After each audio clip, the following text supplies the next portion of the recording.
नमस्कार. तर आज आपण 6वीचा पहिला धडा बेसिक कन्सेप्ट्स इन जॉमेट्री शिकणार आहोत. ह्या धड्यामध्ये तुम्हाला काही जॉमेट्रीचे बेसिक कन्सेप्ट्स दिलेले आहेत जे पुढे जाऊन तुम्हाला जॉमेट्री शिकण्यात मदत करेल. पहिल्यांदा आपल्याला इथे दिलं आहे पॉईंट म्हणजे सरळ सरळ आपण म्हणू डॉट. पॉईंटला कसं रिप्रेझेंट करते डॉट काढून. आता आपण जी रांगोळी काढतो त्यामध्ये जी डॉट काढतात त्याला सुद्धा आपण पॉईंट म्हणू शकतात. इथं तुम्हाला एक रेक्टँगल दिलेला आहे, त्याच्यामध्ये तुम्हाला दिले point P, point A, point T. आपण कोणत्या पण पॉईंटला कॅपिटल लेटर्स जे असतात आपले ABCD, कॅपिटल ए, कॅपिटल बी, त्या पॉईंटला आपण नाव देऊ शकतात. समजा आपण एक पॉईंट काढू, त्याला जर नाव द्यायचं असेल तर आपण काय नाव देणार? आपण अंदाजी म्हणू पॉईंट टी असं आपण कॅपिटल लेटर्सनं नाव देऊ शकतात कोणत्या पण पॉईंटला. तर लाईन सेगमेंट आणि लाईनमध्ये फरक आहे. तर आधी आपण एक लाईन काढू. लाईन म्हणजे काय, सरळ सरळ अशी लाईन काढू आणि त्याला आपण कोणत्या पण असं एलनं नाव देऊ. ही म्हणून आपण ही लाईन एल आहे.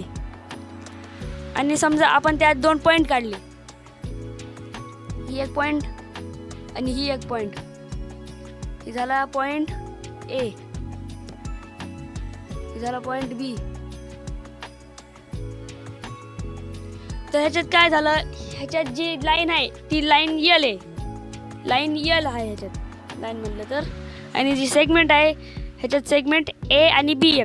आपण कसं लिहिणार सेगमेंटला? सेगमेंट ए बी सुद्धा लिहू शकतात, पण शॉर्ट फॉर्ममध्ये सेग ए बी सुद्धा लिहू शकतात आपण त्याला, सेग ए बी. जी आपली लाईन जी असते लाईन, त्याला आपल्याला एक्सटेंड पण करू शकतात, पण आपण ती पूर्ण पेज भरून एक्सटेंड तर नाही करू शकत. मग त्यासाठी आपल्याला जर लाईनला एक्सटेंड होताना दाखवायचे तर आपण त्याच्या एंड्सला 2 ॲरो काढतो. जसं की तुम्हाला डायग्राममध्ये दिलेलं आहे.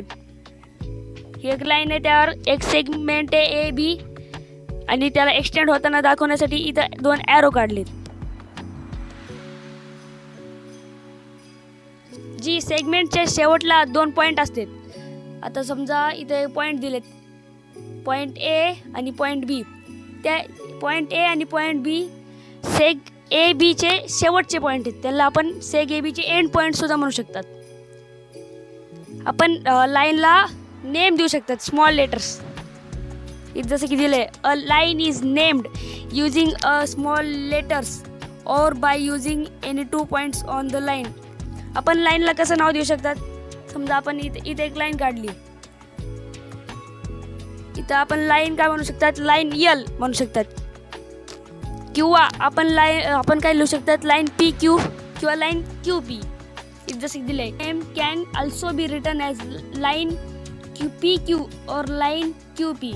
आणि त्याच्या आधी सुद्धा दिले, line L has been shown along side. म्हणजे आपण लाईन काय म्हणू शकतात? लाईन एल आहे ही.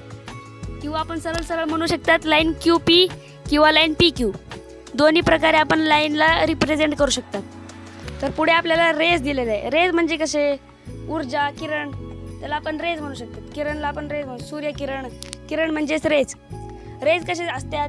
रेज समजा टॉर्च चालू केली, टॉर्च कशी पुढे जाते, त्या रेला रिप्रेझेंट करण्यासाठी अशी लाईन वापरतात. ही अशी एक लाईन वापरली जाते, त्याच्या पुढे एक ॲरो काढला जातो, त्याचं म्हणजेच रेज. रे म्हणजे काय? एक अशी लाईन जी एका पॉईंटपासून स्टार्ट होते आणि पुढे कंटिन्युअसली फॉरवर्ड डायरेक्शनमध्ये चलत जाते म्हणजे पुढे जाते. फॉरवर्ड डायरेक्शनमध्ये ती कंटिन्युअसली जात राहते. जसं आपण टॉर्च चालू केली, ती मागे येत नाही, ती पुढे जात राहते. टॉर्चची रेज जी असते रिफ्लेक्शन नंतरच ती मागे येतात. पण असं जर आपण काय ऑब्स्टॅकल नसले तर ती एकदम सरळ जात राहते लाईट रेज. त्यालाच आपण रे म्हणू. इथं काय रेला आपण कसं म्हणू? रे PQ. इथं जसं दिलंय रे PQ. रे समजा आपल्याला एक रे काढायची, एक आपण अशी लाईन काढणार, त्याच्या पुढे एक ॲरो देणार आणि त्याच्यावर एक पॉईंट.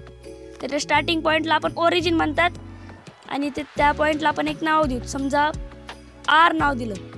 आणि दुसरा पॉईंट आपण त्याच्या रेवर कुठं पण काढू शकतात. असं नाही की फक्त सेंटरलाच काढायचं. तर पॉईंट काढू Q. तर ह्या रेला आपण कसं रीड करणार? रे RQ. कारण रे ह्या डायरेक्शनमध्ये चालली, ह्या, मग आपण ह्या डायरेक्शनमध्येच नाव म्हणणार त्याचं, रे आर क्यू. रे आर क्यू इथं जसं तुम्हाला वरी लिहून सुद्धा दिलंय, the ray P Q is not read as ray Q P.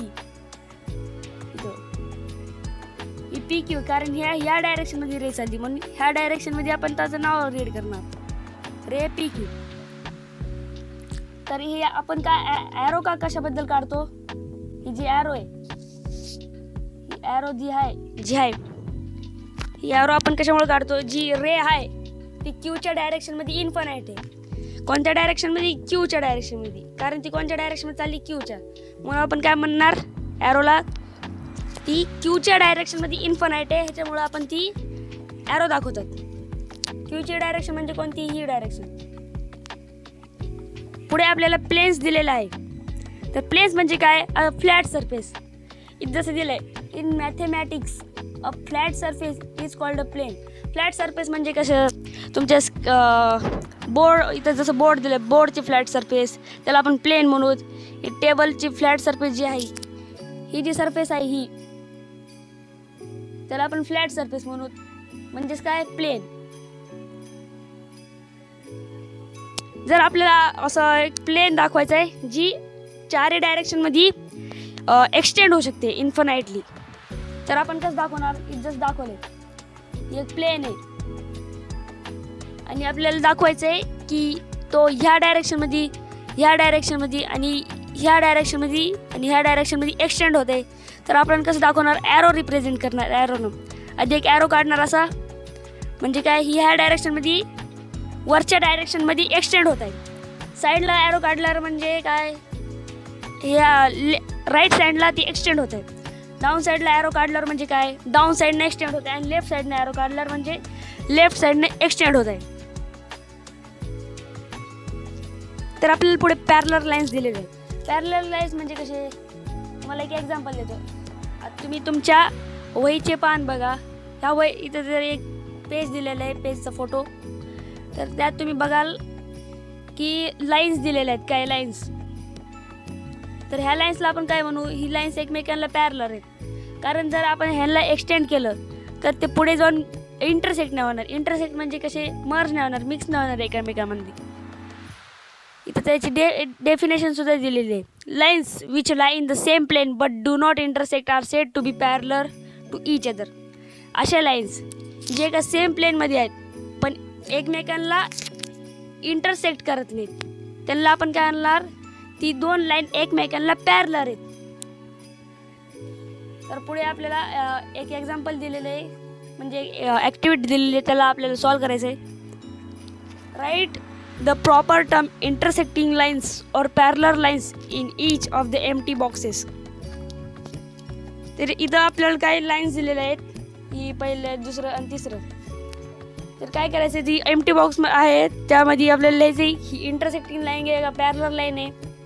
तर तिथं जागा नाही म्हणून मी इंटरसेक्टिंग लाईनला IL लिहितो आणि पॅरलर लाईनला PL लिहितो.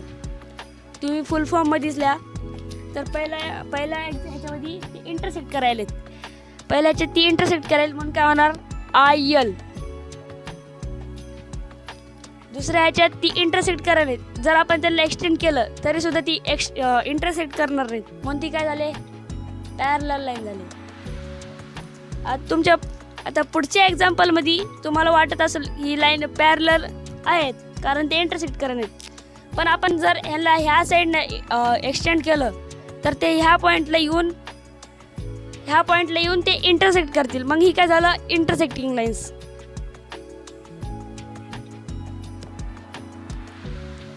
तर आता कोलिनियर आणि नॉन कोलिनियर ह्याचा मी तुम्हाला अर्थ सांगणार आहे.